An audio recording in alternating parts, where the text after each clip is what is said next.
What's up, everybody? You already know who it is. It's Drip Guy Daryl, and I'm back at you guys with another bang. So in today's video, I do want to break down the Eastern Conference Finals matchup between the Boston Celtics and the Miami Heat.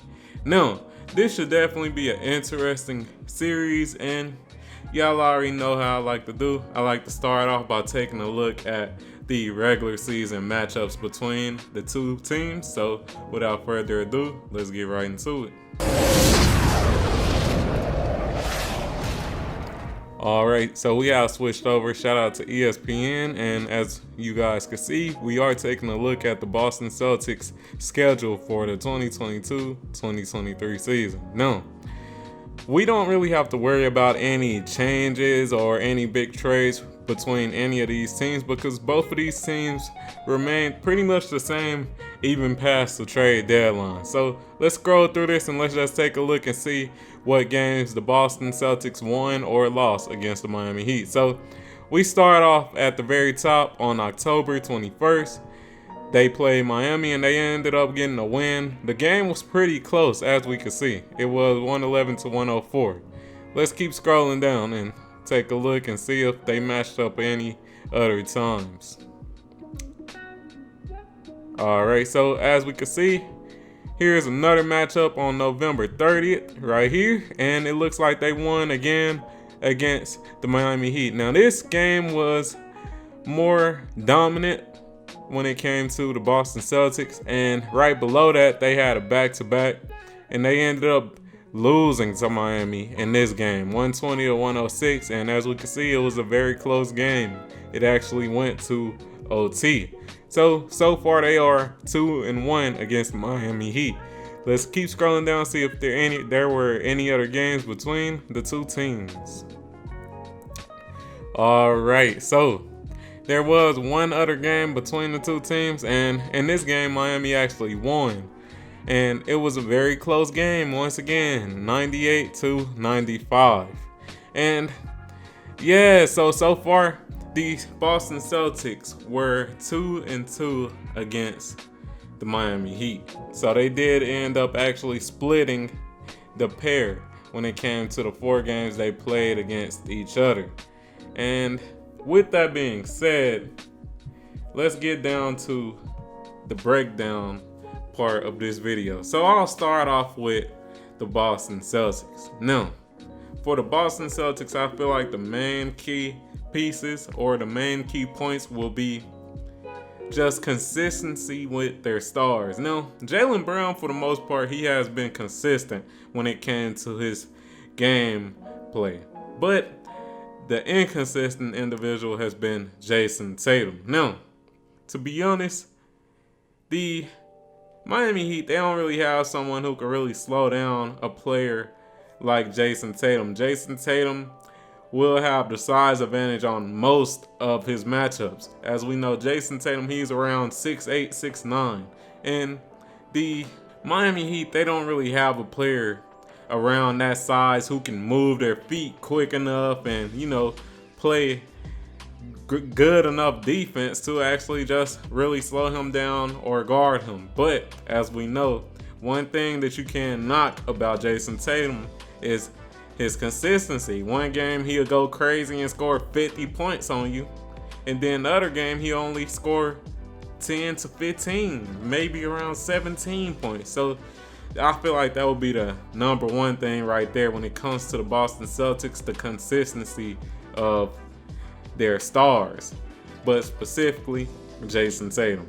The second key point would be their bench. Now, as we know, their bench hasn't been that great this postseason. It's mostly been a lot of offense coming from their starters, Tatum, Brown, and the others. And to be honest, I would like to see some more points from that bench, because when it comes to the Miami Heat, they have a next man up mindset. And literally, any of the role players could give it to you. Any of the role players could give you a solid 20 piece easily. So when it comes to that bench, I want to see how they actually fare. Once the stars are out of the game, Jason Tatum and also Jaylen Brown, what will those role players and those players coming off the bench do? How will Marcus Smart impact the game? We know he can impact it defensively, but will he also score offensively? In the previous series, he actually played pretty well offensively, and will he continue to do that? Will those other role players, the Grant Williams, if he gets some minutes, the Robert Williams, if he actually, get some minutes as well, will they actually impact the game? Derek White, what will you get out of him?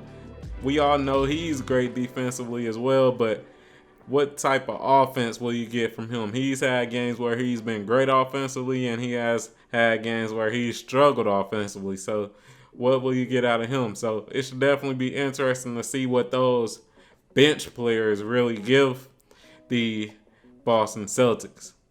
The final key piece for the Boston Celtics would be the coaching. Now, the reason I say the coaching is because this is by far the best coach that the Boston Celtics have went up against in this series. They are going up against Eric Spoelstra. And with that being said, I definitely want to see how the Boston Celtics coach tends to make adjustments when things get rough. As we know, sometimes the Boston Celtics, their offense can really stagnate. And I do just want to see how the Boston Celtics coach can, try to mitigate that stagnation, because Miami, one thing we know is that their offense for the postseason, to be specific, has been very solid. They have been moving the ball well. So I definitely like to see how the coaching staff for the Boston Celtics make adjustments when Miami go on their runs or when Miami stagnates their offense. But with that being said, let's switch over to the Miami Heat. Now, the Miami Heat, they are up against a lot of odds due to, let's keep it real, them not really being favorites to win this series. Now, of course, they got Jimmy Butler, and let's just start off with Jimmy Butler. Jimmy Butler will be the most important aspect for this team. How good can Jimmy Butler be? Now, in the previous two series, he has been great, especially the first series. The first series, he was amazing. The second season, he kind of slowed down a little bit. The efficiency kind of went down, but he still was great, especially defensively. So I want to see what he can really do. Can he keep showing that he is playoff Jimmy? Can he keep, being a great leader for this team, calling out defensive schemes and, just being that guy? Can he be the best player in this series? Now, me personally, I think he can be, but it should definitely be interesting to see what Jimmy Butler we get, because, man, this Boston Celtics team, they can switch everything, so it's going to be a little hard to, just try to take advantage of smaller guys, because even their smaller guys can defend. Even the smaller guys such as Marcus Smart or Derek White, they can still play good defense. So it should definitely be interesting how Jimmy Butler approaches the game.